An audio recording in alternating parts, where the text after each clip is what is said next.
If you were to ask any James Bond fan to name their top 10 favorite James Bond films, I think Goldfinger would probably be on everyone's list. Goldfinger really has everything. It has humor, it has action, and it is an absolute hoot of a movie. This movie has it all. It has a great villain in 𝐼𝐸 Goldfinger, who is over-the-top flamboyant, powerful, and very dangerous. It has a beautiful Bond girl in Jill Masterson. It has a beautiful femme fatale in Pussy Galore. It has futuristic spy gadgets. It has a supercar. And it has James Bond saving the world from an insane megalomaniacal plot. And it has an uber-strong henchman, a colorful, over-the-top, invincible strongman named Oddjob, who cuts people down by throwing a razor-tipped bowler hat and who can crush golf balls with his bare hands. Goldfinger has everything, and it really is just a very, very fun movie to watch.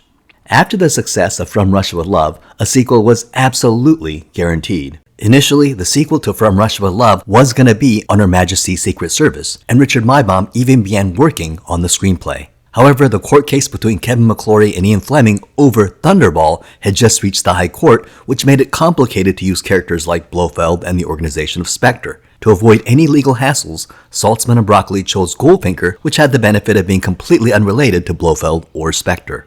The producers further increased the budget from $2 million of From Russia with Love to $3 million. And Terrence Young was initially selected to direct the third movie, but there was a pay dispute. Terrence Young wanted a percentage of Goldfinger's profits, considering he had basically helped create the franchise, but the producers said no. So Terrence Young left and went on to direct a movie called The Amorous Adventures of Moll Flanders. The producers went with Guy Hamilton, and Guy Hamilton was originally Cubby Broccoli's first choice to direct Dr. No, but turned it down back then, but this time he accepted the job to direct the third film.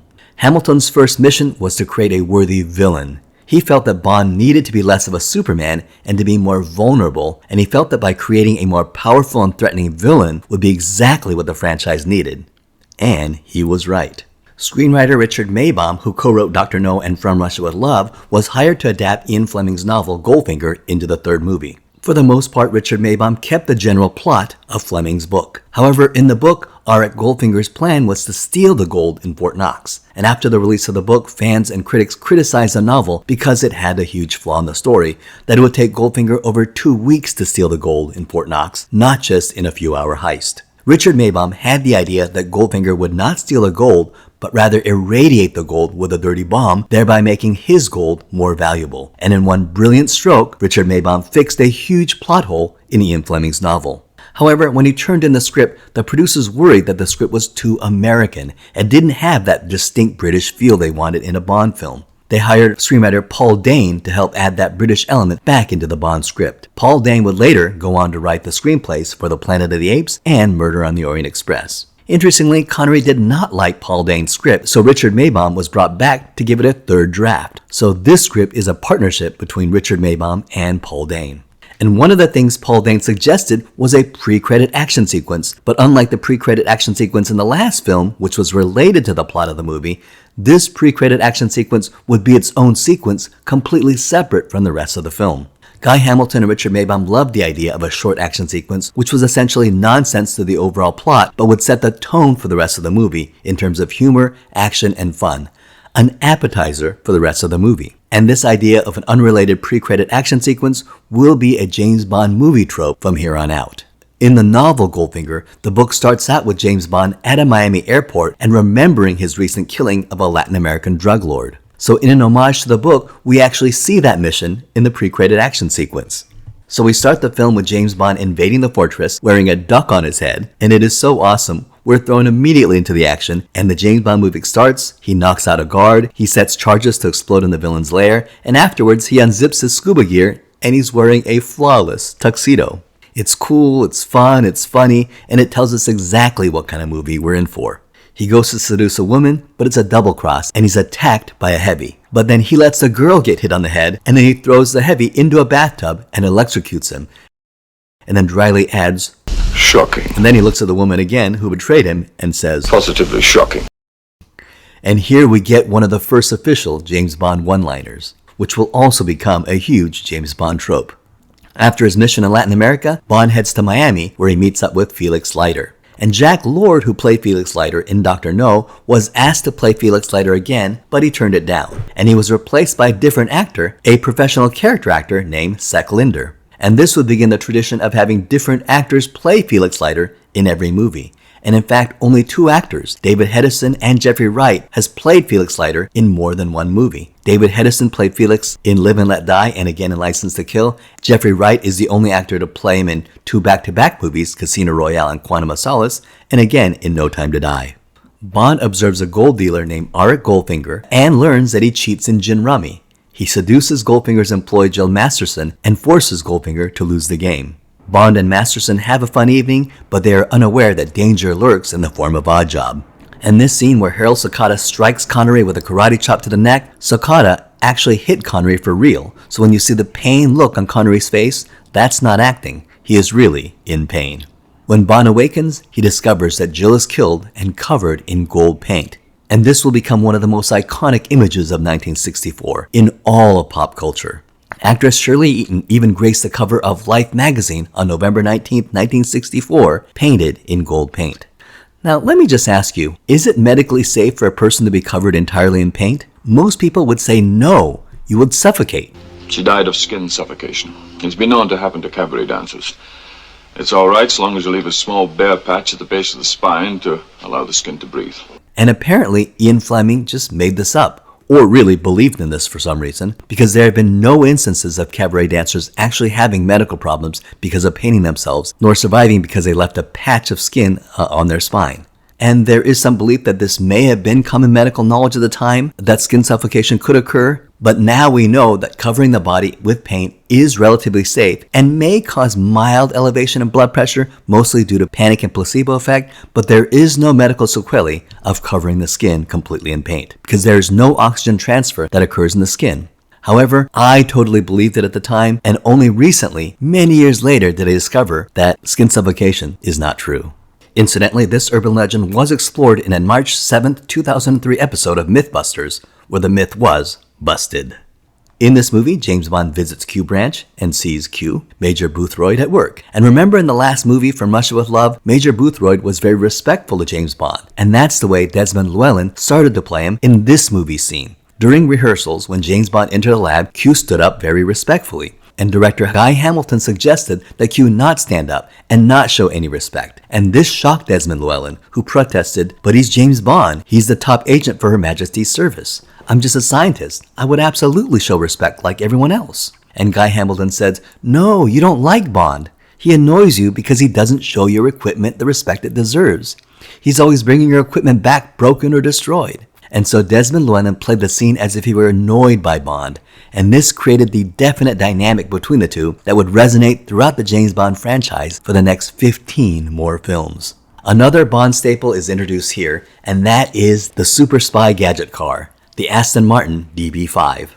This is similar to the book, where Bond normally drives a Bentley, but for this mission is issued an Aston Martin DB Mark III. In fact, Bond even asks Q where his Bentley is, and Q tells him that M has ordered him a new car. In the book, Bond's Aston Martin only has one gadget, a smokescreen, but this movie version will have a lot more.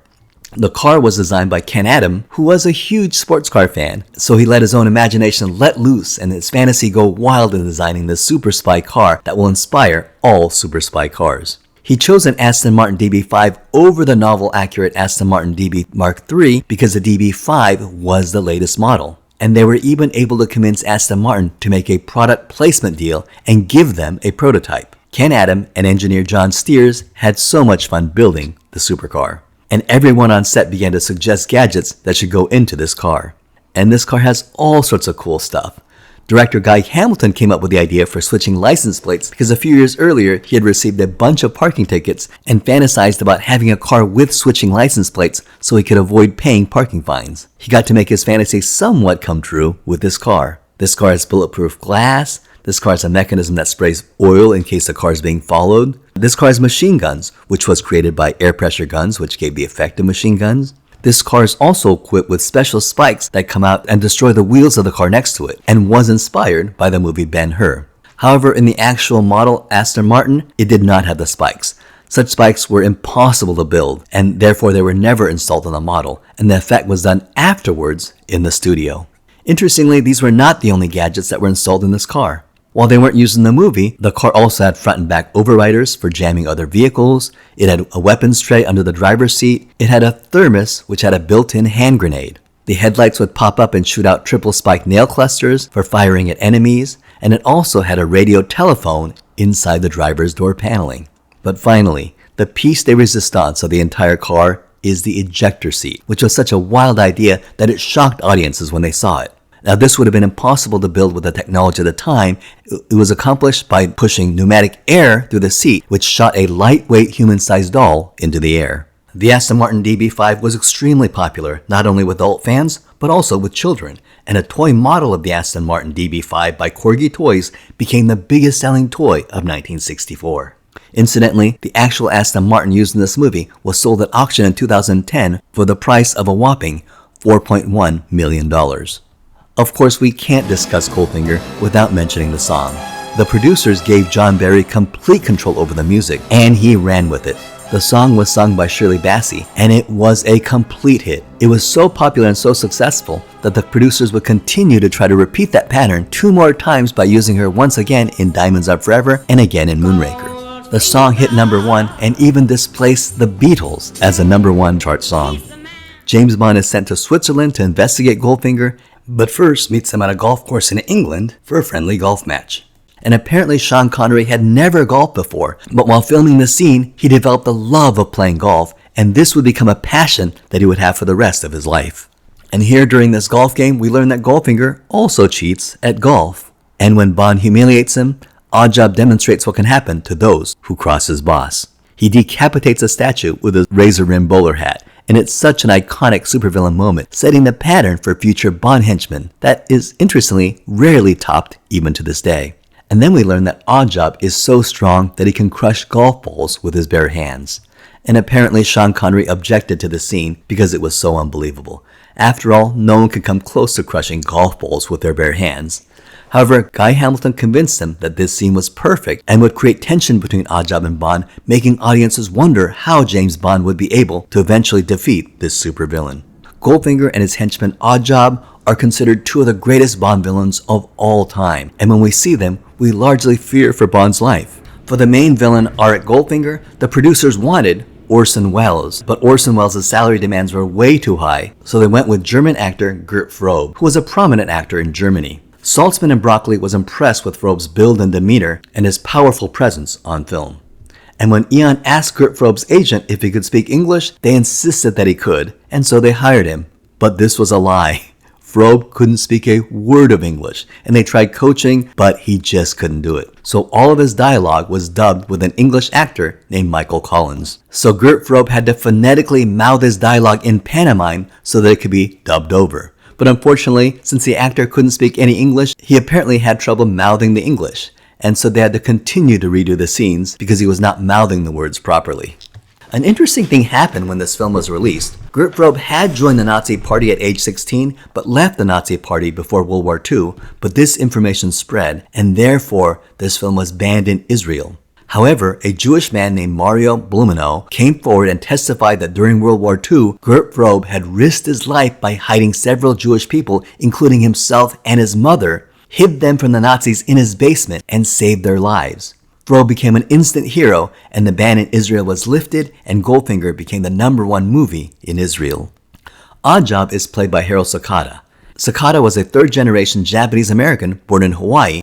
When he was 16 years old, he dropped out of high school to work on a pineapple plantation farm. At 18 years old, Harold Sakata was skinny, weighing only 113 pounds, so he began his hobby of weightlifting. And in 1 year, he gained 20 pounds, and by age 23, after 5 years of weightlifting, he weighed 165 pounds and was bench pressing 250 pounds. During World War II, he served in the U.S. Army in the 1399th Engineer Construction Battalion. After World War II, he began to compete in weightlifting and set the Hawaiian record for the snatch and clean and jerk, and unofficially set the world record. In 1948, he qualified for the U.S. team at the 1948 London Olympics, where he won a silver medal. The next year, he became a professional wrestler, initially a hero known as Mr. Tank, capitalizing on his World War II service and his Olympic medal, but became much more popular as a heel known as Tosh Togo, and was so popular he wrestled all around the US and all around the world. He was a very successful professional wrestler for 10 years.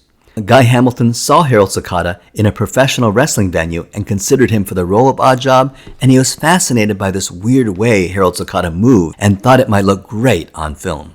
And you can see these odd movements, the way he walks and fights in this movie. Saltzman and Broccoli loved his physical appearance, and they hired him immediately.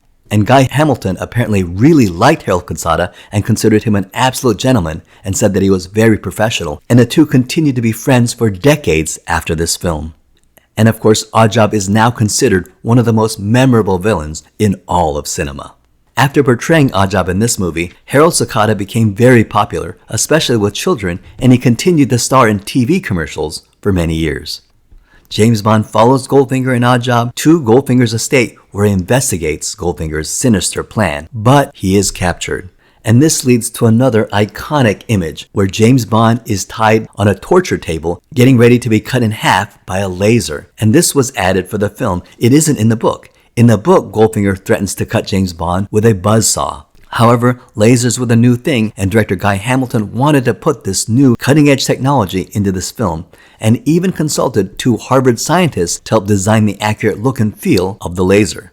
And this leads to an iconic line where Bond says, "Do you expect me to talk?" And Goldfinger says, "No, Mr. Bond, I expect you to die." It's a great line, very iconic. Absolutely iconic. Initially, the team actually acquired a 1960s laser to light up that fine red line. And the laser made a very fine red glow when all the lights in the room were turned off. However, when they lit the room with enough lights to film the scene, the red laser was not visible. So there was no way they could film it. It turns out they totally wasted money on the laser. In order to film the effect of the laser cutting the table, Sean Connery lied down on the table while a production team member was under the table, melting the table from below with a blowtorch. So there really was a dangerous metal-cutting blowtorch burning the table headed straight for Sean Connery's groin. A miscalculation, and Sean Connery could have been cut in half just as James Bond, because the production member below could not see above the table and could not see Sean Connery. Therefore, when you see Sean Connery squirm as a laser approaches James Bond's private area, that was not acting. Sean Connery was really nervous and really sweating. Fortunately, the scene went off without a hitch and no one got hurt. And then we meet the main femme fatale. My name is Pussy Galore. For the role of Pussy Galore, the producers wanted Honor Blackman and went to her for the role, which she accepted. And unlike previous Bond girls who were unknown actresses at the time, Honor Blackman was already a huge star. Honor Blackman was already famous as Kathy Gale in The Avengers. Now, not the Marvel comic, but the James Bond-esque TV series with Patrick Macnee as the bowler-wearing John Steed, who always has a beautiful female partner. Honor Blackman accepted the role as Pussy Galore and left the show and was replaced by Diana Rigg, who would go on to play the iconic partner Emma Peel. Diana Rigg would also go on to play a Bond girl in the future movie On Her Majesty's Secret Service. Honor Blackman was born in Canning Town, West Ham, England, and attended North Ealing Primary School. And she wanted to be an actress, so on her 15th birthday, her parents bought her acting lessons, and she began training at the Guildhall School of Music and Drama. Immediately after graduation, she got a job as an understudy in the West End play, The Guinea Pig, and soon got her first acting role in the play The Blind Goddess at the Apollo Theater. She soon got several roles in movies and television, but her breakout role was as Dr. Kathy Gale, a quick-witted anthropologist who was skilled in judo. Her character was unlike any female character on British television, and audiences fell in love with her. After the third season, her contract was up, and she chose to leave the show to star in this movie. After Goldfinger, Honor Blackman continued to have an amazing film and television career, as well as a successful singing career. Honor Blackman continued to act into her 70s and 80s, and even toured from 2005 to 2006 in a stage production of My Fair Lady at the age of 81. And at the age of 82, starred in a one-woman show, Word of Honor. Then, at the age of 84 years young, she released a new single album, The Star Who Fell from Grace. What an absolute inspiration. As a humorous reference to Honor Blackman being in a James Bond movie, in one episode of The Avengers, John Steed and Emma Peel actually get a postcard from Kathy Gale, who says she's having a great time at Fort Knox. The producers were concerned that the name wouldn't pass the censors and actually considered changing the name Pussy Galore to Kitty Galore. But instead, they decided to play a little clever politics. The producers apparently took the American censor and his wife out to dinner and wined and dined him, and they knew that the American censor was a loyal member of the Republican Party. So the producers talked about how much they were Republicans and how much they hated Lyndon Johnson. And they eventually made friends with him. And this apparently worked. The American censors actually backed off, and they allowed the use of the name Pussy Galore in the movie as long as they would not use the name in any advertisement, posters, or commercials. The character of Pussy Galore was actually based on Ian Fleming's girlfriend on Jamaica, Blanche Blackwell. In Ian Fleming's original novel, Goldfinger, Pussy Galore was a lesbian, which is why she gives Bond the cold shoulder when they first meet, which makes her transformation to Bond's ally a little more problematic. For the scene of Fort Knox, no one is actually allowed inside Fort Knox, so the production team had no idea what the interior of Fort Knox looked like. They were able to get blueprints, but they turned out to be very unhelpful. This turned out to be a mixed blessing, because Ken Adam just decided to let his imagination let loose and design what he thought the interior of Fort Knox might look like. Freed by any constraints of what the real Fort Knox looked like, Ken Adam just made everything up and envisioned Fort Knox as being a cathedral of gold. And boy did he go for it. Apparently, even the comptroller of Fort Knox was very impressed with Ken Adams' imaginative vision of the vault and sent him a letter complimenting him. Interestingly, movie fans really believed that this was Fort Knox and even wrote letters asking how a British film crew was allowed inside Fort Knox. They had no idea it was all fake and made up by Ken Adam. As for the exterior of Fort Knox, where Pussy Galore's flying circus flies above, gassing all the soldiers, this was a real shot. Cubby Broccoli had some connections with the US military and got permission to film the scene.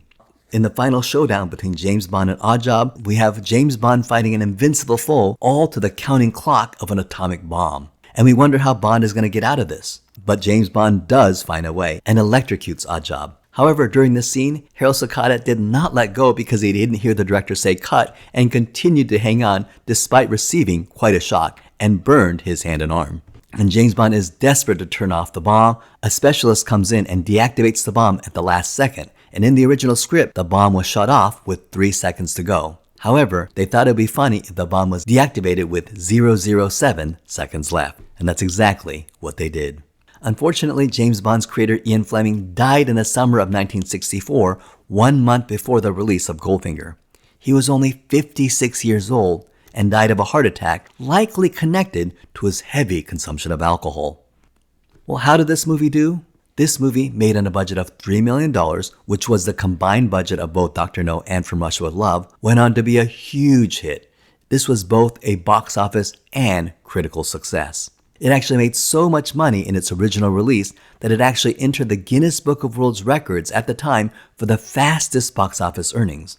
And it went on to make $46 million worldwide in its first release, and ultimately $125 million overall, which is worth $1.3 billion when adjusted for inflation. Furthermore, it is considered one of the best James Bond films and the historic moment where James Bond became a true phenomenon. And Goldfinger was the first James Bond movie to win an Academy Award for sound editing.